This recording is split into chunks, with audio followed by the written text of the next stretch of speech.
Okay, so there's a lot of news happening right now, but one good news story when it comes to trans rights might have slipped past your radar amidst all of this Ukraine and tariff and trade wars and Elon Musk talk. Nope, there's actually some good news to celebrate.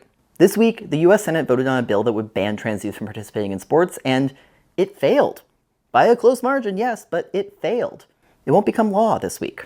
The Protection of Women and Girls in Sports Act, which was put forward by Republican Alabama Senator Tommy Tuberville, previously passed the Republican-led House back in January. The bill would ban trans kids from participating in sports teams that align with their gender identity.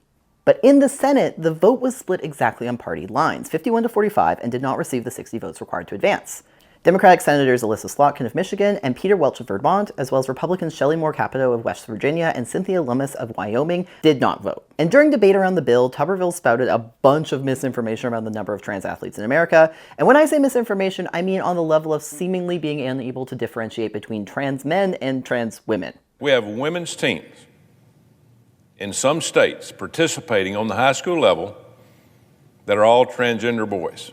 And LGBTQ2S+ advocates are praising the bill's failure as a much-needed win right now, amidst an endless onslaught of hateful policy from Trump's administration. In a release praising the bill's failure, the Human Rights Campaign claimed it helped drive over 35,000 constituent calls and emails to lawmakers on Capitol Hill urging them to reject the legislation, including 8,000 calls to U.S. Senate offices on the day of the vote. And the failure of this bill is also a good reminder that many of the executive orders put forward by Trump, such as his Day 1 order that aimed to ban trans women from women's sports, still require actual legislation to be enforced. And that actual legislation has to be passed. And sometimes, like we saw with this bill this week, it fails.